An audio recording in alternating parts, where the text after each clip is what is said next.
How you doing, man? It's a pleasure. Nice. Likewise, man. How about yourself, dude? Doing okay. Doing okay. Friday, 9 p.m. for me here, but it's a chilled out Friday, so it's all good. Nice. Hell yeah. Yeah, it's kind of a chilled out Friday here. We had a little bit of snow last night, so we're kind of getting but it's melted today. It's typical Colorado. You kind of can never really uh put your foot on what it's actually going to do, but I don't mind it that way actually cuz it's like, yeah, it'll be 60 in the 2 days. Well, what the hell's Yeah. that in Celsius? Some, But, you know. oh, but overall, you're doing okay at the moment. Yeah. Everything's good, man. Yep. Just freaking kind of can't believe that there's only a week left. It's actually 1 week away from the record dropping after so long. It's just been like kind of insane, this long of a build up, Yeah, that there, because I wonder about the mentality in the camp, the Job for a Cowboy camp overall, when you've had this really long build, it's felt like forever, and you've still got a week to go. Is everyone's overall still feeling good? Yeah. It's almost like it's almost kind of like it's already happened, I don't know, maybe with that kind of that much of a build up that if it's like it just your body just kind of and your brain just sort of maybe once like the singles started coming out, or the videos or like I don't know, maybe even actually having I have the vinyl in my hand, and you're seeing everybody that ordered the vinyl now is pretty much has the record now. So I think it's like okay, it's done, it's finally out, which is a cool feeling because um I don't know how other folks in the band felt. I know Johnny was always kind of the dad of this particular record and kind of just like pushing forward, we're gonna get it done because there's many times I was just like, this shit's never coming out. I was like, there's no way, it's never coming out. Every time we had so many obstacles, and it would just like, keep getting pushed back. All right, are we gonna be, we had tried to put this out in like 2019. Mm.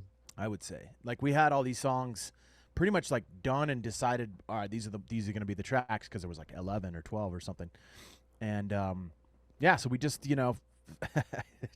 it's coming out finally. So we're stoked. We're happy and already thinking about the next record.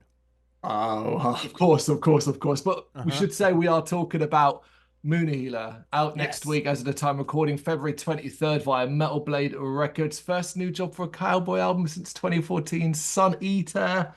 So I'm going to have to ask you to think back here, really, and hopefully you'll be able to describe your feelings. Talk to me about the moment new music actually looked like a possibility for you. What went through your head?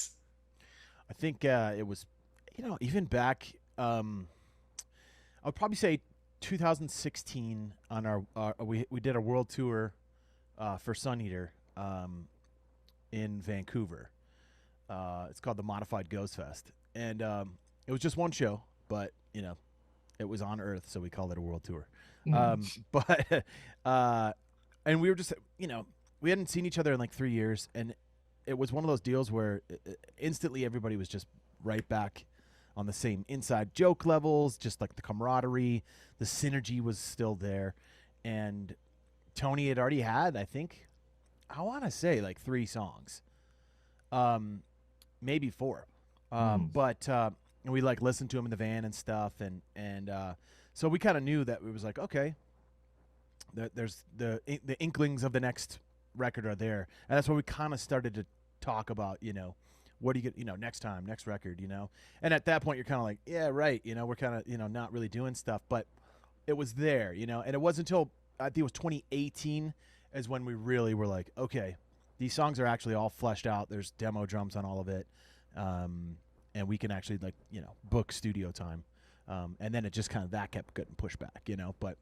but yeah, we knew that it was going to be a sequel too from all the way back then. We were like, it's got to be a sequel to to Sun Eater, Well, of course, as you start to hit the 20s, COVID comes along, and that causes even bigger issues and longer issues and Yep. so on.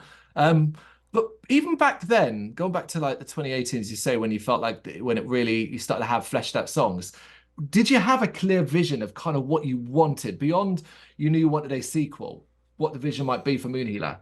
I think we definitely wanted to just progress in all the different directions that we had tipped our boats into those waters with on Sun Eater. So, the prog element.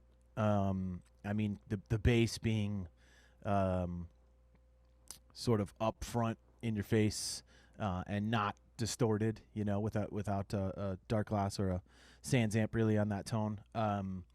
And I just push all the elements. We really like let's make Moon Healer, but like on PCP. Excuse me, I keep calling it Moon. I think that's like a psychological thing in my head now that it's like now it's in the past. It's like a Freudian slip. So I'll have to go way back 10 years ago to talk about Sun Eater. But yeah, like we really wanted to just make the moodier parts moodier, make Mm. the heavier parts heavier. It's like very cliche for everybody. Everybody says that every record, but we just wanted to expand on what we laid the groundwork for. Did you have any kind of personal worries, maybe, or fears in regards to what Job for a Cowboy could bring to the metal scene so many years later? Because, even that 2018 point, you're still talking 5 years. And Yeah, this, yeah. yeah, it's a different landscape. I would say, it's actually not fears. It's actually like I think it'll. I think the environment has like cultivated um, a very fertile ground space for extreme tech metal. Like when we put Demonocracy out in Mm. 2012, I don't think that extreme technical metal was anywhere near as accepted as it is. Saying it would have been in like 2018, even 2019. Bands like Rivers of Nile and Archspire and I mean even Lorna Shore. It's deathcore, but it's extremely fucking technical. And so I think like when we put Demonocracy out, it seemed like it was kind of like, phew, just went right over everybody's heads because it was just Mm. too many riffs and too dense. And I don't think people were like able to digest that level of stuff on a grander scale. There's obviously fans that love it and obviously fans of that kind of music. And nor were we obviously the first to put anything out like that. But for our trajectory, for our career and our acceptance level and response from critics and fans. So I think that this is just a much more accepting. There's a home for it. There's a base for it now. And so I think that we're expecting it to do really well based off of that. Or at least for us, it's like, we really love what we created. And for our fan base so far, maybe it's just nostalgia, maybe it's just absence making the heart grow fonder, but the people have responded really well to it so far.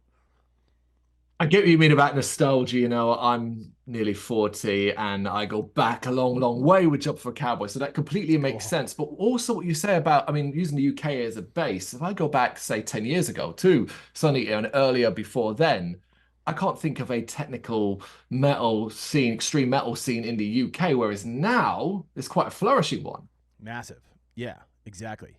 I think I have to bring this up just because I've been kind of talking about it in almost every interview I've done since I saw it from Sean Lennon. But speaking of nostalgia, and when you're heading towards 40, right? And I'm 41, and we spend that time now, like looking back at this, just 10 years ago, even, but 20 years ago, um, and sort of viewing it with a fondness, Um, but it's also a little bit of sadness too, right? Because you're not there. So, Hmm. is nostalgia a form of depression? We often use a term called rose-tinted glasses in the UK when it comes to referencing, like, sometimes when you look back at something fondly that you may not be able to see, you're not seeing it right, and childhood stuff and all that. Yeah, it's hard for me because I try not to get too stuck in nostalgia. I always kind Good. of like as much as possible, but even I Yeah. have my areas, whether it be a video game or a movie that I get nostalgic over, So yeah, I think we're all susceptible to it. Sure. Yeah. Do you think it's depression? A form of like a cousin of depression? I think if you live in it and really like live within nostalgia and you build your life around it, constantly looking back and wishing for better times in your eyes, or that you think there were better times, then I definitely think it could be a form of, yeah. Okay, so I'm going to twist it on you then and say like so as far as music and musical cycles then. Mm. So say like throwback thrash. Mm. Is that is it like nostalgia? It's like you're like living in there, like, oh man, 80s, Bay Area thrash, was where it was at. It was perfect, you know. And then so then you try to, you know, that scene, you recreate a scene. In a way, yeah, I guess because if I suppose in a way, because often when you'll do so, if you do that, say with a specific, say, a style of music, you often putting yourself there and maybe memories that you've got from that particular period of time. So I grew up. My teenage years were the 90s. New metal was a big thing and so on. So when Oh I yeah. think of new metal, I've got the nostalgia feel for that, That's awesome. I mean, that's you why I know? play bass is because Ryan Martini, LD50. That's why I play bass, 100%. Like, I decided after listening, before LD50 was finished in the car with my buddy. I was like, we could never find a bass player, my drummer and and I had decided I was like, I'm switching to bass, and that was it, you know. So for me, like, I have those very similar feelings, and you think back on it, and I like actually the way that you referenced it, like, because we do tend to look back at when we're using our nostalgia lenses, right? We tend to look back at things and only see the positive side of it, you know. Um, Whereas I think that it's like it's difficult to look back on your own life or period of your own life with objective Mm. lenses, you know, where you're like, yeah, there was a lot of great times, there was a lot of fun. It sucked a lot too, you know.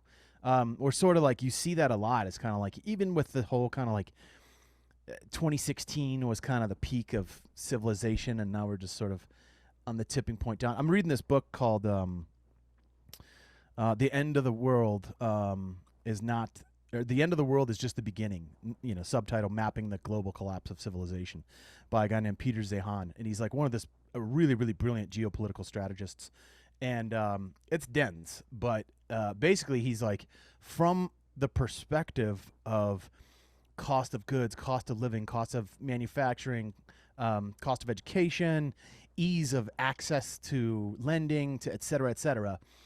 We are past the golden era. Mm. We are, but things will just get slower and more difficult on the planet from here out, barring any type of, you know, massive, you know, technological advancements like 0 point energy or something like that, where I mean, those flying saucers or you know, unidentified aerial phenomenon are real. You know, the craft, anyways, unless they're holograms, then your Project Bluebeam, and that's a whole other thing. But something's powering those, and they're going Mach 20, and Mm. then making a right turn. So maybe that tech does exist, and we can have some sort of like massive, you know, shift into a Type 1 civilization or a Type 2 civilization based off of like, you know, the I forget who classified that stuff, but I heard about it from Michio Kaku. But Mm. all those things included, right? It's like, um, is music objectively getting better? Can music objectively get better? You know, can you push the Mm. boundaries and like, can a band get better with each release? Or since it's art and it's subjective, is there no real way to ever say that besides for you individually? Yeah, because ultimately it's a mentality thing as well. And as you grow older, different things, different life environments, different things you've gone through can change your perception and views on anything, any piece of art, in particular music, you know? Sure. Yeah. Sorry, I didn't mean to hijack the interview. No, it's I like. fascinating. It's a great conversation because weirdly, my next sort of question was based around nostalgia anyway, and it was more a question in regards to you Oh, cool. as an artist wanting to bring. Was it very important for you that regardless what you did with Moon Healer, the most important thing was that you were bringing fresh ideas and sounds to the band? That this wasn't just, hey, do you remember Job for a Cowboy from 15 years ago? Let's just Right. redo that. Right. Yeah. It was extremely important. And that personally, as a musician, as an artist, I don't know. It's so weird considering I love Rick Rubin's book, The Creative Act, and I'm sure it's a lot of stuff that's been, you know, just packaged, the different information that he's packaged that it's like it's been around for a while, but I like his take on it. And you know, he's like, you know, you make art, you're an artist, you know, it's audio is in the particular form, but it's art. But it's also hard to not feel pretentious saying that. Mm. You know, when somebody's like, "Oh, what do you do for a living?" "Oh, I'm an artist." You'd be like, "Oh, really?" And then they throw on some Cookie Monster death metal tracks for them to hear, and they're like, "You're not a fucking artist." But I digress. But for me, though, personally, as a musician and as somebody who's trying to like, on a personal level, make strides for growth, to try to get better, to try to like, we can never perfect anything. I mean, even with this record is a prime example of like having fucking 8 years that we were working on this record. Since like some of the initial ideas, I would say, probably 6 years of hard work though. No pressure from the label, as far Mm. as until the very end, until after like they'd paid out for the recordings and this stuff. It was like, okay, we gotta. But normally you have a 2-year album cycle that you have this pressure that you're like, we get 3 months to write. That's it, and maybe 3 months to write and record. And Mm. then it's like, boom, then you got the 3-4 month waiting period, or now it's like 9 months with vinyl and stuff. And then you go out and you tour it and you support it for a year and a half. And then you're on that 2-year cycle. Well, we didn't have that. And so you would figure that this thing would be absolutely perfect. And maybe to some people, it will be, and you hope for that. But like, there's that old trope that it's like, a record is never finished. It's just turned in. And so that's kind of like where I take my stance on my playing and my contributions to the music, and that it's difficult too, because like I'm always trying to, like, I'll play stuff and I'm gonna be like, oh, maybe I got 10 records out, with all my different bands. Mm. And so like I really don't want to repeat myself. I want to come up with fresh ideas and new stuff, and so it requires growth. I've got to like learn new shapes, like dive into the theory stuff, which I avoided for a very long time because I was like, I don't want it to affect my voice, and so I think that's a very unique way of looking at things, is to sort of reinvent yourself, I guess. That's Mm. not a unique way of looking at things, but it's what I try to do. And I try to push myself for that and be like, critically listen to what I'm making and be like, have I done this before? If I have, that's okay. Can I evolve it? And so that's really what I think Moon Healer, we did a pretty good job on, I would say, is to try to take where Job for a Cowboy was in 2013 and evolve it, and I guess evolve it 6 years, but then throughout that process, we're like, oh shit, it's not going to come out till 2020, 21, 22, 23, 24. So then you're just constantly thinking like, is this going to hold up? you know? I mean, your bass sound on this album is phenomenal. It is incredible. So I have to ask you about Thank your you. own personal level of experimentation. You talk about learning new things, about progressing as an artist, but Right. there has to be a certain level of comfortability with that.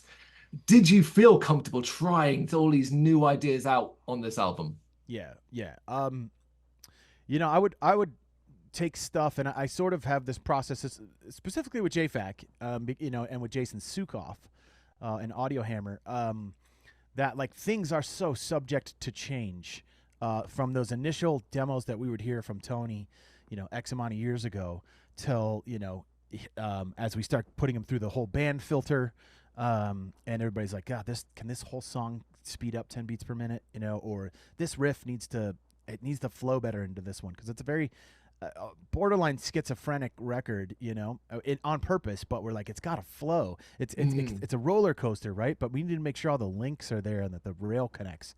But so I know that by the time I get to record bass, which in this case was July 2022, drum parts will be different from the demos. Guitar parts will be different than what they were, and especially because Jason's such an advanced, evolved player with such a highly tuned and unique and amazing ear for melody, that I'll not demo everything out and write my lines and have them rehearsed and go in and track that way.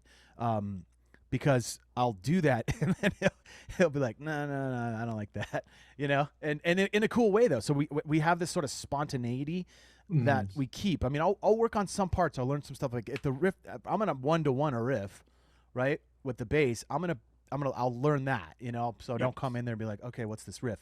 Although that does, happen a lot, especially because it's like, oh, this riff's new. What's that? That wasn't on the demo.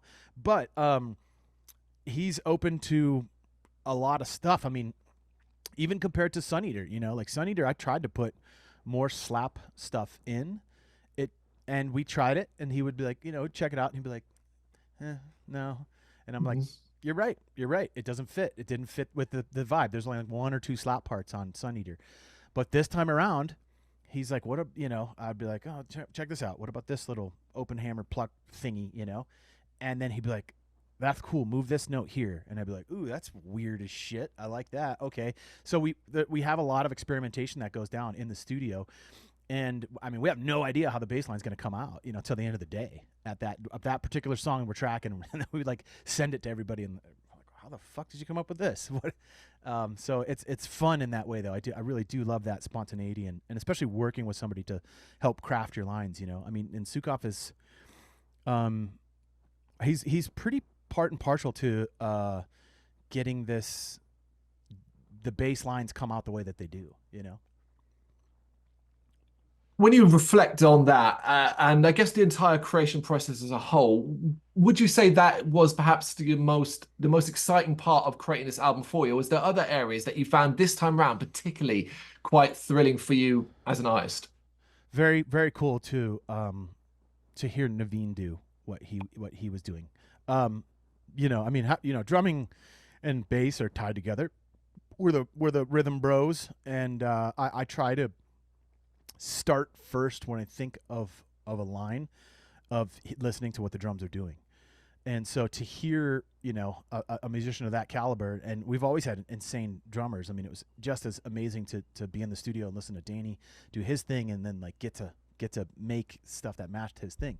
So for that aspect of it, it was really cool to hear what he came up with in his hands, and his fills are just mental. So that was a really fun side of it. And then, but it's like the as far as the Sun Eater Moon Healer, essence vibe of JFAC, for the songs, like they're not complete till that bass line goes on there, and it goes last, and so it's kind of fun.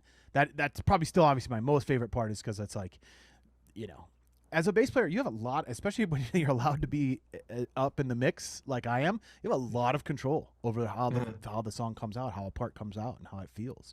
So. I'm grateful for that, to have band members that are down with that. Taking that, but flipping it around to the sort of harder side of things, the challenging side of things, because I mean, that level of experimentation, being the last person to kind of do your work and stuff like that, brings with it pressure, right? Yeah, I'd say so. A little bit. Yeah, for sure. Um, because you have so much control, you can blow it. But it was like, it's because Jason and I have that sort of musical vibration where we know if something's sick or not. Like Mhm. it's like 95% it gets sent out to the dudes. We'll do mix downs at the end of the day and send it to everybody, and everybody's like, whoa. It's just like one, maybe like three parts on the record that Johnny was like, this line's got to go. One of them was my favorite too. It was what the hell is the name of that song? It's called. We use pet names for the songs, Of course. and so since it was 8 years of those pet names, I mean, I think I have most of Sun Eater, the actual song names in my head of what they are, but I still, for this record, I'm on the pet name. So this was Eden was the song, and there was this chorus on there that I really, really loved, and that was one of the things that I did write very early on, like 6-7 years ago. And after we recorded it, Johnny was just like, I can't do it, man. And I was like, really? He's like, it reminds me of like the Family Matters theme song. And I was like, what? So I kept the rhythm of it and just moved the notes around. But yeah, I mean, and then like, I'd say it kind of ties back more to the personal progression and trying to evolve yourself as a musician. That's really the more difficult part, is to make sure that I'm presenting fresh ideas, which after 20 years of bass playing, you got to really dig. You know what I mean? Would you, on that then, would you say now more than ever your influences are wider than it ever been? I mean, we're talking obviously as a bass player, but also just as an artist in general and across any and all genres. Yeah. I mean, I think, you hope so, like, I think that you hope to develop some musical maturity as well. And, I would imagine some of the bass players and some of the circles that I hang out with might listen to something like this and be like, "You're doing too much, man." But maybe in some other context, I mean, there's this guy. Shit, my brain is just not working today. I've had like only one cup of coffee, and it's not pulling together for me. Um, this very like old school. Dang it! It's John B. I'm trying to remember his last name. I'll put it in and we can add it later. it might be John B. Williams, but classic bass player, like played on a bunch of records, very famous and stuff. And he was out at this bass camp with us, and one of the Warwick bass camps, and my buddy Jeff Hewell from like 6 Feet Under. Mm. And he's got all his crazy solo bass stuff, and it's just very, very, very, very busy on the bass. And he came and watched us do a clinic together at I think it was Bass Player Live, and he was just so cool. Like he was just like fascinated. He's like, this is so foreign to me. He's like, but I'm fascinated by it. I think it's really cool, because he's like a stand-up bass player, like kind of your traditional like foundational bass player, incredibly tastefully only play what the song calls for, and then when he does pop up, it's beautiful. But that's kind of an interesting thing, is to be like, am I there? I hope so. But again, it's that like never finished thing. I'll be like, I could probably do a lot of stuff better, and could continue to try to, increase my fluency across all genres or anything that I try to bring in to the music. There is no, I mean, there is no completion here. The idea is you will continue to grow. 2 years down the line, you could discover a hidden artist from decades ago who Right. inspires you to do something. Yeah, and I think that actually, I think about it like who's that old? It was from Tony Robbins is where I got it, but if you're not growing, you're dying. And you think about it like a tree or a plant, and you'd be like, is this tree done? Is this tree complete? And you're like, well, I hope Yeah, not. The idea is to keep growing. yeah. And so yeah, I think that's, and it requires a certain level of openness too, though, right? Because we can get, I mean, you can get your ego going. You know what I mean? And Of I course. don't really have a big problem with that because I can self-deprecate with the best of them. It was important. Yeah. Okay, then what would you like listeners, and be them new, be them old fans, what would you like them to come away feeling having listened to Moon Healer? Um, I think bewildered would be a cool one. Moved, changed, evolved. Those are very lofty, pretentious things to Love ask for them. somebody to listen to 38 minutes of death metal and do. But we really just tried to capture this essence of this character going through, very intense, hallucinogenic, but then I would say even spiritual or personal growth, and maybe pushing too far, finding that line for yourself where you're crossing it over to the other side and like figuring out how you get back to reality.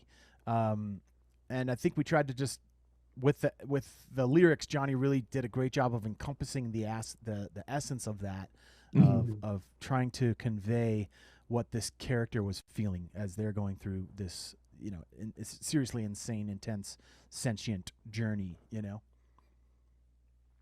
I love the words. I love your choice of words there. And I think people will come all the way and feel something regardless. And we've kind of touched a couple of times on the time moving on, the industry moving forward, and where you stand right now. But there's one area we haven't covered. And I guess I want to get a little bit of your opinion on it, which is, of course, the last time Job for a Cowboy released an Sure. album, certain things didn't exist. So do you think you can find a way to fit in what is now a more bite-sized TikTok, social media obsessed world?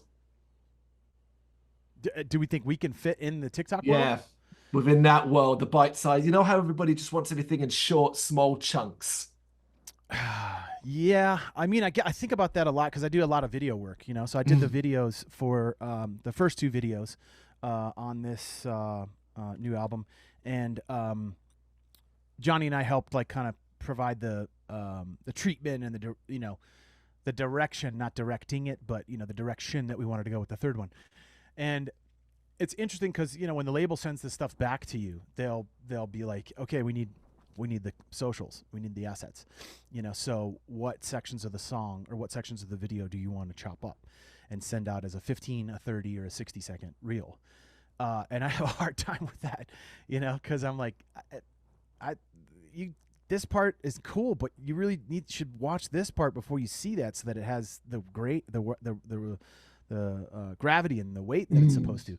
And I think that that's maybe something that's missing from this this new like instant gratification, increasingly shortening attention span society that we're getting into. Is that like, you know, people just want the coolest 7 seconds, and it's like, but those you know, you throw away the contrast and the importance of, you know, having you're in the UK, so you guys probably really appreciate sunny days. You know what I mean? Because they're not around that much, and so, you know, like that contrast provides the understanding and appreciation of its inverse. You know, and so I think that a lot of stuff is missing. But that being said, I mean, I think it's not hard though, because like if you do a good enough job of making, you know, fine quality products, or do your best to do so, then you can grab any 15 to 30 seconds of it, and hopefully it will resonate with somebody, you know. And there it is. Well said. And of course, you have created a very fine product out next week as of the time recording, February 23rd, Moon Healer via Metal Blade Records. Nick, this has been an absolute pleasure. Thank you so much for giving me your time. Thank you, man. I double checked. It was John B. Williams, amazing bass player, very cool guy. And he was highly, you know, check him out, people. And he was highly intrigued by, you know, this extreme, you know, death metal stuff. It was cool. It's cool to see. It should all be. Thank you very much for watching.